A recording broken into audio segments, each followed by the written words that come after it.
Halo, berjumpa lagi dengan Mr. Ben Ben ya. Wah, suasana malam ini itu sangat eh, banyak hujannya. Jadi ada suara latar hujan gitu ya. Oke. Jadi sekarang kita akan belajar tentang statistika. Jadi judulnya tentang ukuran letak data tunggal. Oke, jadi apa sih ukuran letak itu ya? Jadi ukuran letak itu suatu ukuran dalam statistika yang menyatakan berdasarkan letak dari eh, data gitu ya. Nah, jadi yang termasuk ukuran letak itu apa saja? Jadi yang ukuran letak itu ada quartile, oke? Okay? Kemudian ada desil, lalu ada persentil. Nah, oke, okay, jadi apa saja yang gimana caranya mencari quartile, desil, dan persentil ini maksudnya apa gitu ya? Oke, kita mulai dari yang dimaksud dengan quartile. Oke ya, quartile. Jadi quartile itu kemarin kita sudah mempelajari salah satu dari quartile yaitu quartile tengah. Namanya median. Jadi median itu letaknya bisa jadi ukuran letak, bisa pula jadi ukuran pemusatan begitu ya. Karena dia letaknya pasti tengah. Jadi quartile itu apa? Jadi quartile itu sebenarnya intinya data dibagi menjadi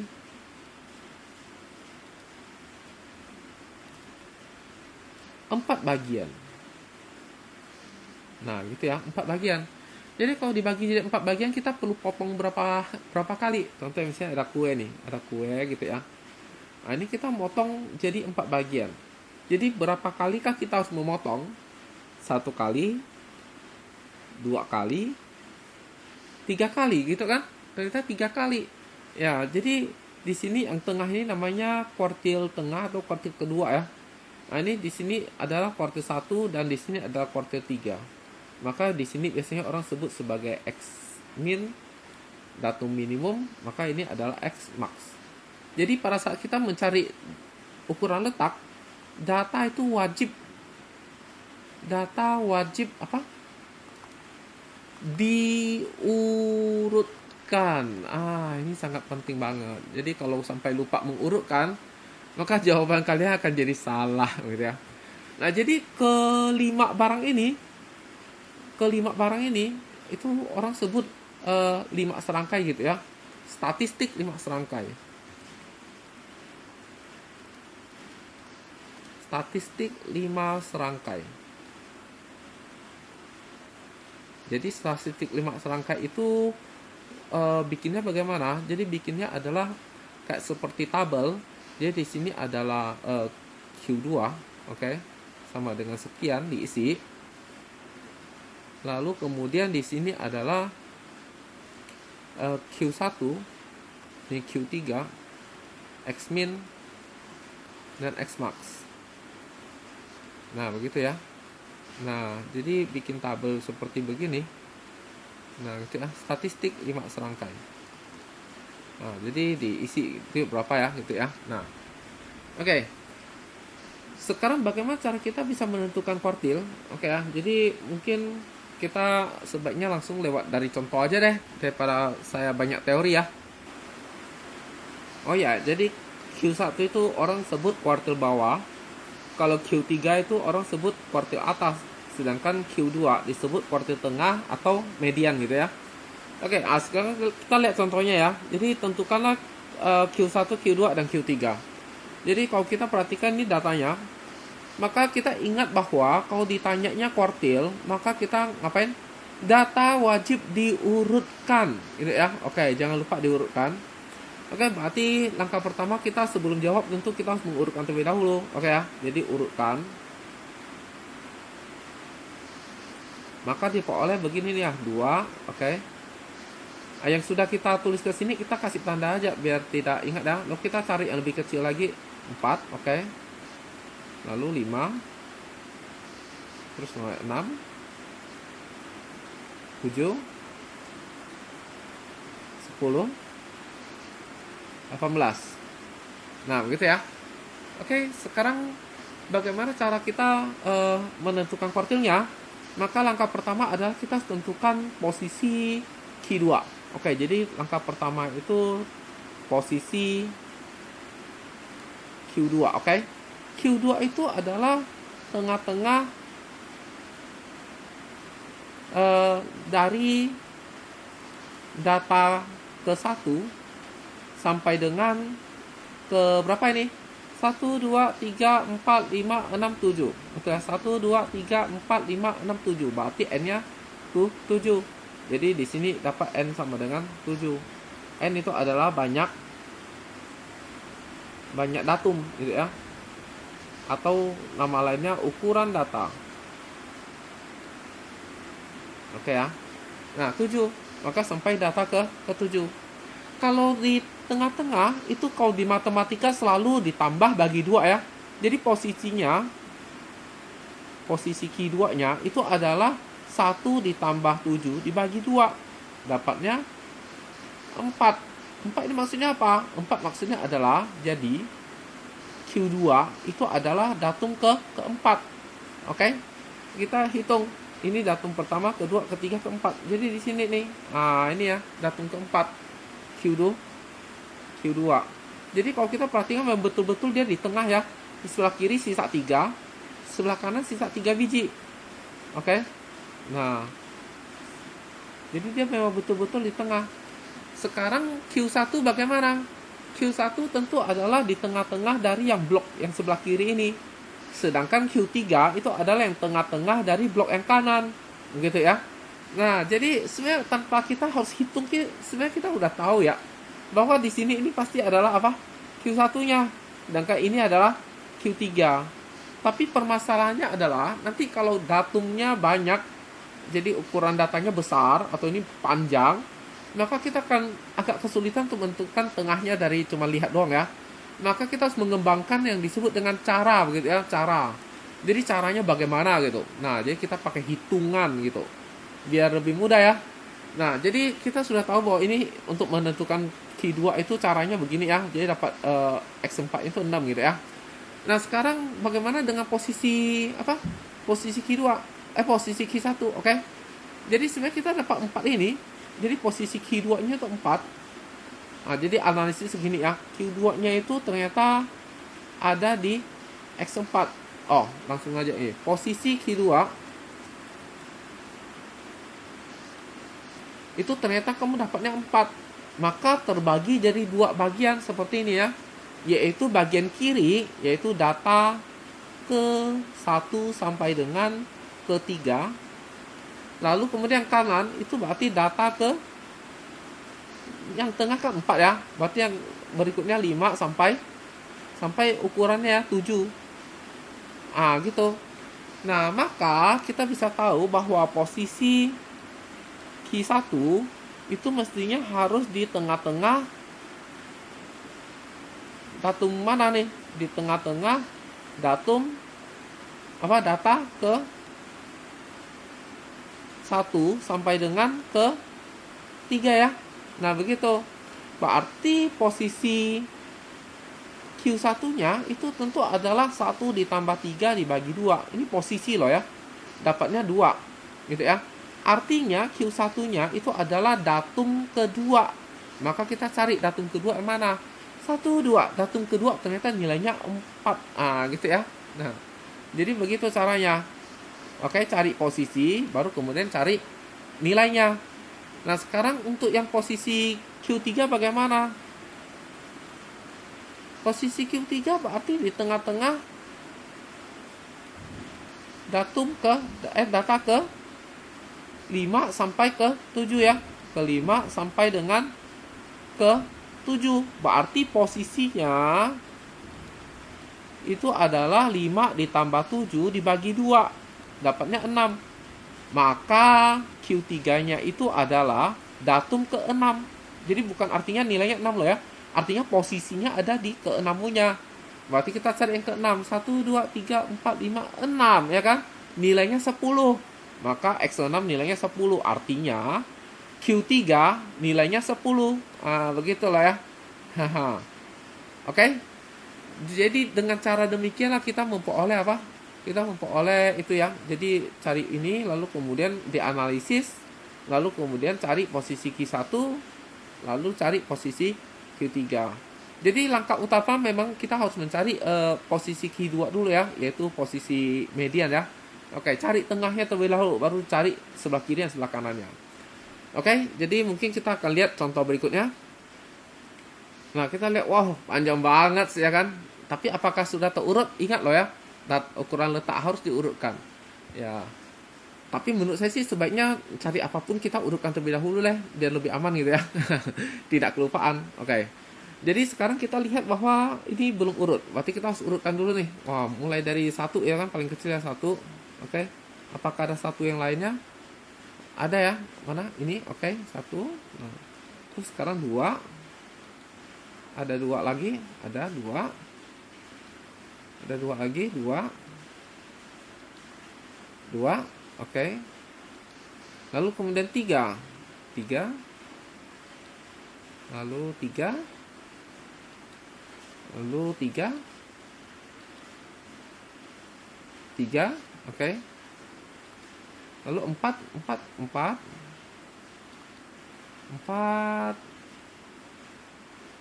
Oke. 4 cuma 2 biji. 5. Ada lagi 5. 5. 5. 5. 5. 5. 5. 5. 5. Tidak ada. 6. Ada 6 lagi. 6. 6. 6. 6. Ada. Oke. 6 tak ada. 7. 1. 2. 3. 7-nya ada 3. Oke. 8. 8. Ada 2. 9. 1. 2. 2. 4 ini ketinggalan. Oke ya. 4 ini saya cuma tulis 2 biji. 1. Oh, lupa dicentang saja ya. Oke, betul ya. Oke, coba kita hitung lagi ya. Jadi ini ada 2, 4, 6, 8, 10, 12, 14, 16, 18, 20, 22. Ini. Nah, kita tulis itu aja deh. 1, 2 gitu ya. 3, 4. Jadi kita tulis posisinya gitu ya. Lebih memudahkan nantinya.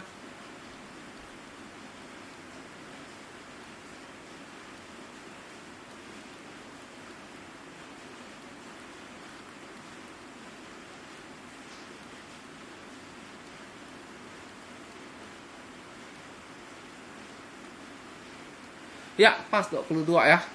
Oke, berarti dengan kata lain N-nya adalah 22 ya, ukuran datanya ya. Berarti kita cari posisi Q2 ya. Posisi Q2 berarti adalah 1 ditambah 22 dibagi 2. Hasilnya adalah 23 bagi 2. 11,5 ya. 11,5. 11,5 berarti artinya Q2 itu di antara yang data ke 11 dan ke 12. Kan 11,5 kan di antara 11 dan 12 ya. Oke, 11 dan 12 berarti sini dong. Ini 11, ini 12. Berarti di sini nih. Ah, ini nih. Di sini adalah Q2-nya, oke? Nah, karena dia pasti tengah, berarti Q2-nya itu adalah yang kiri 4 ini ditambah dengan yang kanan. Lalu kemudian kita bagi 2. Ah, begitu ya. Hasilnya 8 bagi 2, hasilnya 4. Ah, gitu. Bilangan di antara 4 dan 4 ya pasti 4 lah ya. Ya, oke. Sekarang berikutnya adalah mencari Q1. Berarti kita cari posisi Q1, oke? Posisi Q1 berarti kalau kita dapat apa? Kita analisis dulu deh, analisis ya kan? Jadi posisi Q2 itu kan tadi kita dapatnya berapa? 11,5 ya. Berarti dia terbelah jadi 2. Data sebelah kiri itu dari 1 sampai dengan yang 11. Sedangkan yang data yang kanan mulai dari 12 sampai terakhir berapa? 22. Nah, begitu ya. Nah, jadi dengan demikian maka posisi Q1 itu berarti adalah 1 ditambah 11 bagi 2. Dapatnya 12 bagi 2, dapatnya 6. Artinya Q1 adalah datung ke 6. Ngitung datung ke, oh tak usah hitung, tinggal lihat. Datung ke nanti nilainya 2. Jadi 2 gitu ya. Oke. Kalau posisi Q3 itu berarti 12 tambah 22 dibagi 2. Oke, ini dapatnya 34 bagi 2. Dapatnya 17. Berarti dengan kata lain Q3 itu adalah datum ke 17. Nyari yang 17 mana? Oke, ini nilainya 7. Jawabannya 7 gitu ya. Nah, oke. Mudah ya? Bisa? Nah, kalau bisa sekarang kita next gitu ya. Oke, bagaimana kalau disajikannya dalam bentuk berfrekuensi gitu? Oke, yang C gitu ya. Oke. Oke, jadi pertanyaan masih sama ya, Q1, Q2, dan Q3. Jadi ini sekarang yang C. Sekarang kalau kita lihat, ini datanya berfrekuensi nih. Tapi kita sudah paham ya dari video sebelumnya, bahwa kalau di sini frekuensinya 8, artinya 5-nya itu sebenarnya ada 8 biji ya. 5, 5, 5, 5, 5, 8 biji. Lalu 6-nya ada 5 biji, 6, 6, 6. 7 ada 10 biji, 8 ada 2 biji. Jadi total itu ada berapa biji? Nah, berarti kita tinggal hitung kan. 8 tambah 5, 13, 23, 25, 40, 50. Kan 50. Artinya N-nya itu 50 kan gitu ya. Ukuran datanya 50. Berarti langkah pertama kita cari posisi Q2 ya. Ya tentu saja berarti 1 ditambah 50 dibagi 2 dong ya. Dapatnya 51 bagi 2. 25,5. Oke, artinya dia terletak di antara 25 dan 26 gitu ya. Di antara 25 dan 26. Oke, berarti kita mulai hitung nih 25 ini sampai mana nih ya kan? Oke, jadi 8 tambah 5 ini adalah 13. Oke, 13 tambah 10 ini adalah 23 ya. 23 tambah 2, 25. Artinya datum ke 25 itu pas adalah 8 yang terakhir. Lalu loncat berikutnya itu datum ke 26 itu adalah 9. Jadi 26 itu adalah 9 begitu ya. Berarti 25,5 kan terletak di antara mereka berdua ya. Berarti Q2-nya itu adalah datum ke 25,5 itu adalah mereka berdua ini ditambah bagi 2 karena pasti tengah-tengah 8,5 gitu ya. Oke, dapatlah Q2-nya ya. Nah, sekarang analisis. Jadi posisi Q2 itu ternyata adalah 25,5 itu mengakibatkan terjadinya dua daerah, kiri dan kanan. Yang kiri berarti dari 1 sampai dengan 25 punya. Yang kanan berarti 26 sampai 50 punya gitu ya. Berarti dengan kata lain posisi Q1 itu adalah 1 ditambah 25 dibagi 2. Dapatnya adalah 13 gitu ya. Berarti Q1-nya adalah datum ke 13. Ngitung 8 tambah 5 13. Oh, datum ke 13 ada di 6 ya. Nilainya 6 gitu ya. Nah, lalu kemudian nyari posisi Q3 ya. Q3 berarti posisinya 26 tambah 50 bagi 2. 26 tambah 50 bagi 2. Dapatnya 76 bagi 2. Berapa? 35, 36, 37, 38. 38 ya. Artinya Q3 itu adalah datum ke 38. Ngitung ya. Oke, ini tambah ini 13, 23, 25. 25 tambah ini 40. Berarti datum ke 38 ada di sebelumnya 9 ini ya. Oke, 9 begitu ya. Nah, jadi semoga bisa dimengerti ya. Oke, jadi berikutnya kita ngapain?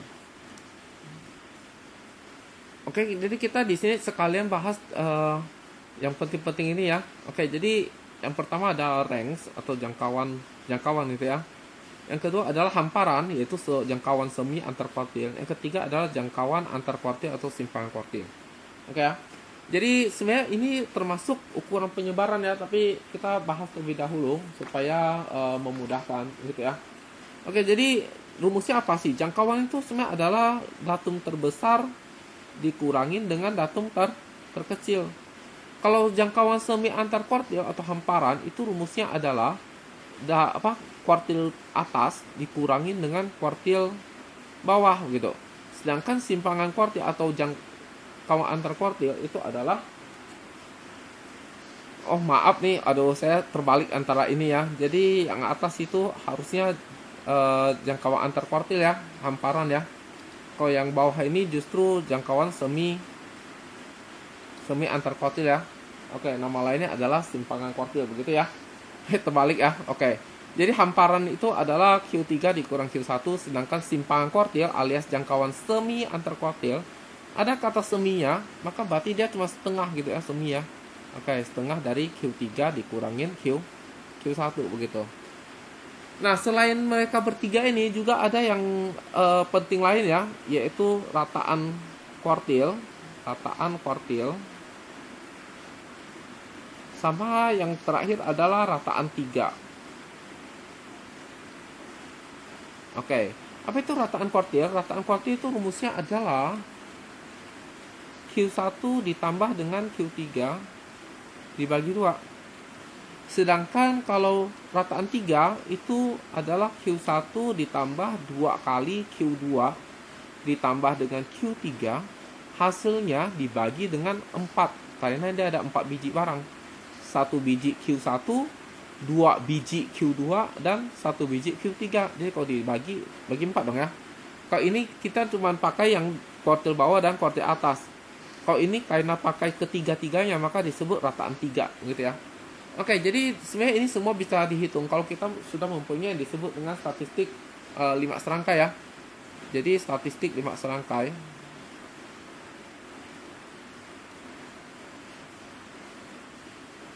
itu kita gambar tabel gitu ya. Jadi Q2 berapa, nanti di sini Q1 berapa, terus di sini Q3 berapa, terus sini X min berapa,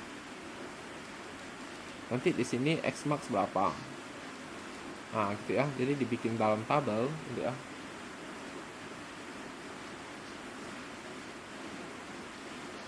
Nah, gitu ya, dalam bentuk tabel. Nah, ini ada di tengahnya gitu ya.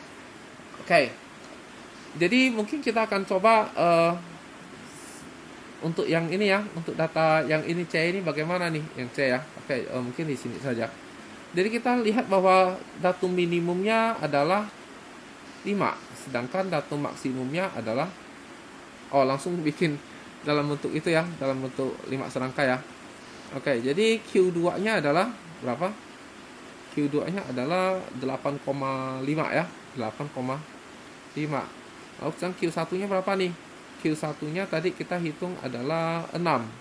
Q2-nya 9, Q3-nya 9. Oke, 6 dan 9.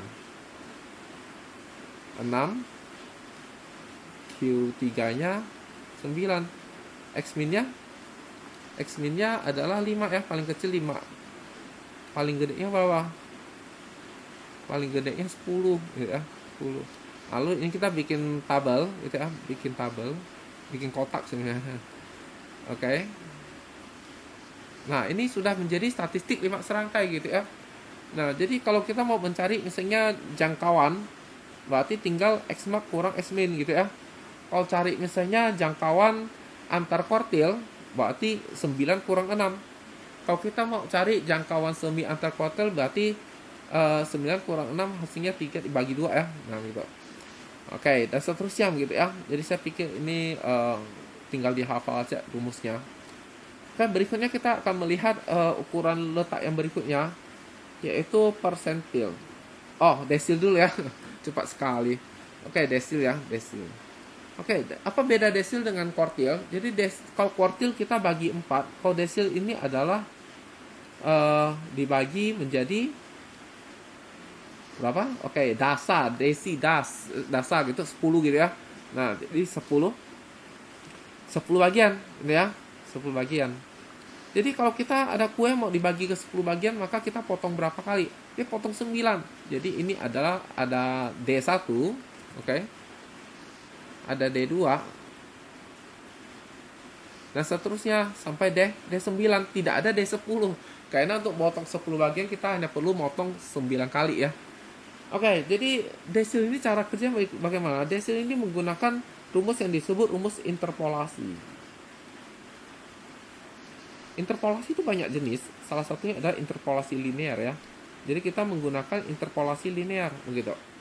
Oke. Nah, mungkin bingung ya bagaimana caranya, daripada saya tulis rumus dan sebagainya terus tidak dipahami, mending langsung dari contoh gitu ya. Oke, misalnya contoh gitu ya. Contoh. Misalnya kita diminta tentukan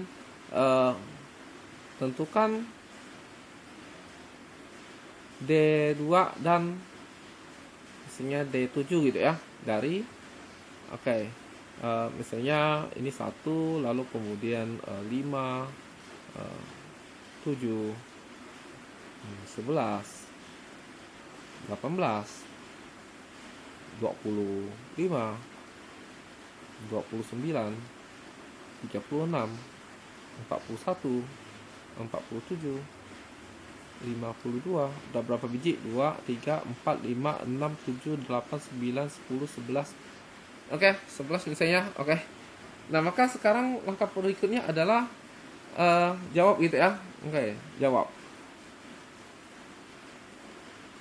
Jadi kita harus menentukan posisi dari D2 itu ya. Oke. Posisi D2 itu adalah 2/10 dikalikan dengan N plus 1 itu ya. Nah, kalau ditanya posisi D7 berarti 7/10 N plus 1 begitu ya. Kenapa per 10? Karena desil gitu ya, bagi 10 gitu ya. Kenapa 2 di sini? Karena kita cari D2. Kalau cari D3 ya 3/10, D4 ya 4/10, oke. Jadi langkah pertama adalah cari posisi DI gitu ya. DI yaitu I dibagi 10 kali N plus 1 gitu ya. Nah, jadi by the way, N-nya berapa? Oke, kita tadi hitung berapa? 1, 2, 3, 4, 5, 6, 7, 8, 9, 10, 11. Oke, N-nya adalah sama dengan 11. Jadi tulis mana nih? Di sini ya, N sama 11. Gitu ya. Oke. Mungkin kita kasih angka gitu, biar memudahkan kita untuk mengetahui sebenarnya datum keberapa ini nilainya berapa. Gitu ya. Nah, gitu. Oke, berarti kita hitunglah berapa? 2/10 kali 11 tambah 1. Jadi 2/10 dikali 12. Jangan disederhanakan ya, biar mudah hitung. Jadi 2 kali 12 itu 24. 24 bagi 10 itu 2,4 gitu ya. Nah, artinya posisi D2 itu adalah datum ke 2,4. 2,4 kan berarti di antara 2 dan 3 ya, di sini ya. Nah, ini D2-nya ini, di antara 2 dan 3. Gitu ya. Berarti nilainya di antara 5 dan 7 nih. Tapi berapa? Nah, caranya adalah jadi D2 itu adalah datum ke 2,4. Datum 2,4 itu adalah datum kedua ditambah dengan 0,4 dikalikan dengan selisih. Oke, dikalikan selisih. Nah, oke. Ini adalah disebut rumus interpolasi. Jadi, ini kan datum ke 2,4. Berarti datum kedua lebih sedikit kan? Lebih lagi ya. Lebih berapa? Lebih 0,4 ya dari selisihnya begitu. Karena 2,4 kan berarti 2 terus lebih 0,4 gitu ya. Jadi lebih 0,4 dari selisihnya. Nah, sekarang selisih itu apa? Oke, selisihnya itu berarti dengan kata lain karena dia di antara datum kedua dan ketiga, berarti datum ketiga dikurangi datum kedua dong. Maka 7 dikurang 5. Hasilnya 2. Gitu. Gitu ya. Jadi 5 ke 7 ini kan selisihnya 2 kan? Gitu loh maksudnya. Oke. Berarti datum kedua ini nilainya berapa? Datum kedua ini 5 gitu ya. Ditambah 0,4 dikali selisihnya 2 gitu ya. Kalau dikalikan, ini kali harus duluan hitung ya. Oke. Maka 0,4 kali 2 kan 0,8 ya. Berarti jawabannya adalah 5,8. Lihat nih, belum sampai 7. Lewat dari 5 ya kan? Dan tidak pas di tengah-tengah juga, karena memang belum sampai di tengah. Begitu ya. Oke, jadi apakah bisa dipahami? Mungkin kita sekarang lanjut ke mencari datum desil ke-7 ya. Oke, ini tulisannya kok kurang cantik. Oke, 7 ya. Oke. Sekarang berarti kalau mau mencari yang ke-7, berarti langkah pertama adalah cari posisi D7 dong ya. Posisi D7 berarti apa? 7/10 kali N plus 1 gitu ya. Nah, sekarang 7/10 dikali N plus 1-nya kan kita udah tahu 12 ya. Oke, kalau dihitung 84 bagi 10, 8,4. Oke. Artinya apa nih? Artinya tempatnya tak cukup nih. Oke, saya geser ke bawah saja. Oke. Langsung di sini kalau bisa deh. Oke, jadi artinya apa nih? Artinya D7 itu adalah datum ke 8,4, yaitu datum ke 8 ditambah 0,4 dikali selisih. Kok 0,4, Pak? Kayak ini 8,4. Kalau 8,6 berarti 0,6. Kalau 8,7 berarti 0,7 begitu ya. Ngikut aja selisih, tapi kita perlu hitung selisihnya. Untuk bisa tahu selisihnya kita harus tahu dulu D7 ada di mana. Oke. D7 ada di posisi 8,4. 8,4 berarti di antara 8 dan 9 ya. Berarti di sini nih. Nah, di sini ini apa? D7 ya. D7-nya itu ada di sini.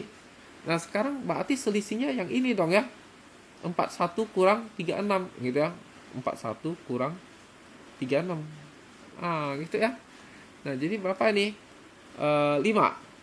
Oke, berarti selisihnya 5. Maka kita mulai kerja ya kan. Jadi datum ke 8-nya berapa? Datum ke 8-nya 36 ya.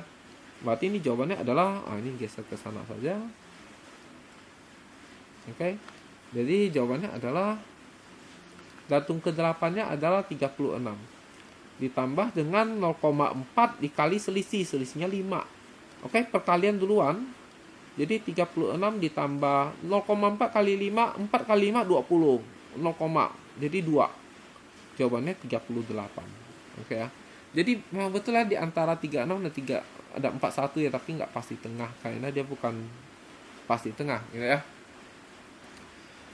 Oke, jadi bagaimana? Apakah dapat dimengerti? Atau mungkin satu lagi kita coba cari D9 misalnya. Oke, coba kita cari D9 ya. Oke, walaupun di soal tidak ditanya, tapi kita coba aja sebagai latihan gitu ya. Oke, berarti kita cari posisi D9 ya. Berarti 9/10 dikali N plus 1. Berarti 9/10 dikali 12. Oke, dapatnya adalah 108. Oke. Bagi 10 berarti 10,8 dong ya. 10,8 berarti D9 itu adalah datum ke 10,8. Yaitu datum ke 10 ditambah 0,8 kali selisih. Nah, sekarang maksudnya selisihnya berapa? Oke, selisihnya adalah kita harus tahu 10,8 ada di mana. 10,8 ada di sini, ya kan, di antara 10 dan 11. Oke, ini D9. Berarti selisihnya yang ini dong. 52 kurang 47 dong. Oke. 52 kurang 47. Nah, gitu. Hasilnya berapa ini? 5. Berarti selisihnya 5. Maka X10-nya berapa? X10-nya kan adalah 47 ya. 47. Oke, jadi 47 kita tambah dengan 0,8 dikali 5 gitu ya. Terus ngitung. Ingat dah perkalian duluan ya. Jangan lupa. 8 kali 5 40. Tapi ini 0,8 jadi 4 dong. Maka jawabannya adalah 51. Jadi betul ya di antaranya ya. Ya hampir ya sampai ujung-ujung gitu ya, cuma belum nyampe. Oke, jadi begitulah kita cara mencari desil ya. Oke, lanjut ke persentil. Oke, jadi persentil itu sebenarnya mirip sama desil, cuman dia dibagi ya 100 bagian. Itu aja ya. Kalau desil kan dibagi 10 bagian ya. Namanya aja persen. Persen kan 100 gitu ya. Oke, jadi gimana nih? Berarti dia hanya bisa sampai P99 karena untuk bagi 100 bagian ya kita cukup potong 99 kali. Oke ya, mau posisinya itu seperti ini interpolasi gitu ya. Nanti setelah cari posisi baru kita lanjut dengan interpolasi. Seperti yang dijelaskan di atas, interpolasi linear ya. Oke, interpolasi linear. Nah, gitu ya. Oke, sekarang kita akan lihat ini jelek sekali. Oke, interpolasi linear. Oke, jadi kita akan coba memakai contoh yang nomor 1 ini untuk hitung ya. Oke, jadi bisa di copy gitu ya.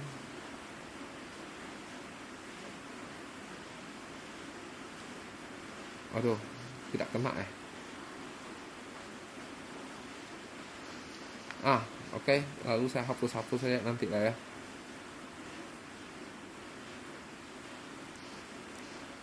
Oke, jadi ini contohnya.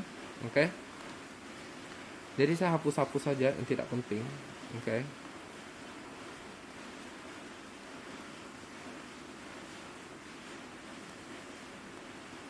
Nah, ini sekarang bukan mencari D2 lagi ya. Carinya mestinya P7 sama P35 misalnya.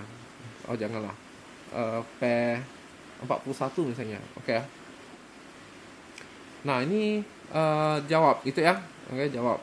Jadi berarti kita langkah pertama harus mencari posisi apa? Posisi P7 ya.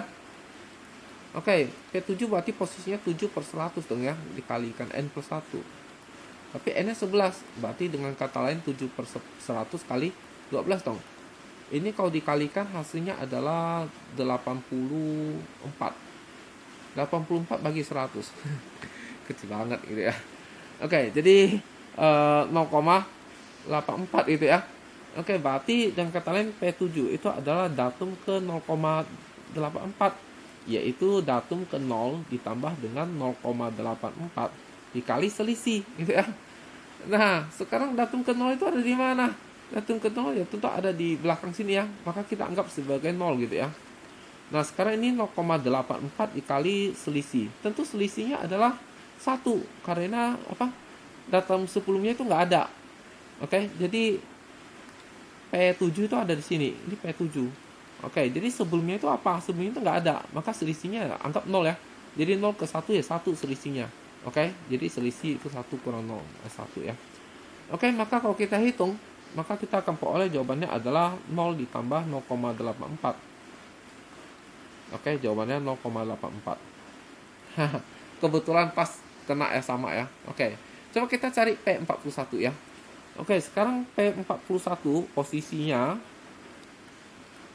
itu berarti 41 dibagi 100 dikali dengan N plus 1 ya. Oke, jadi 41 dibagi 100 dikali 12. Oke, 41 kali 12 berapa? 41 kali 12. Oke, jadi 2 sama 8, ini 0, ini 41, 492. Oke, 492 dibagi 100. Dapatnya berapa nih? 49,2. Oke. Berarti artinya apa nih? Artinya bahwa P41 itu adalah datum ke 49,2, yaitu datum ke 49. Oke. Aduh, dibagi 100 ya, 4,92. Ayo, 4,92. Aduh, maaf ya. Oke, jadi berarti datum ke 4,92 ya. Datum keempat ditambah 0,92. Oke. 0,92 dikali dengan selisih gitu ya. Nah, selisihnya berapa gitu ya. Berarti kita harus tahu 4,92 itu ada di mana. 4,92 itu ada di antara 4 dan 5. Betul ya? Ini P41 ya. Oke. Berarti selisihnya adalah ini dong ya. 18 dikurang 11. Oke. 18 kurang 11. Selisihnya adalah 18 dikurangi 11. Dapatnya 7. Oke. Datum keempatnya berapa? Lupa lihat. Datum keempatnya adalah 11. Oke. Berarti 11 ditambah 0,92 dikali dengan 7. Oke. Hitung perkalian dulu. Jadi 92 kali 7. Dapatnya 4 tambah 1. Ini 63, 64. Oke. Tapi ini ada 2 angka di belakang koma ya. Berarti ini harus 2 angka di belakang koma. Jadi 6,44. Jadi dapatnya adalah 17,44 nih. Nah, oke. Jadi saya pikir cukup sekian ya materi kita tentang ukuran letak data tunggal. Oke, sekian dan terima kasih.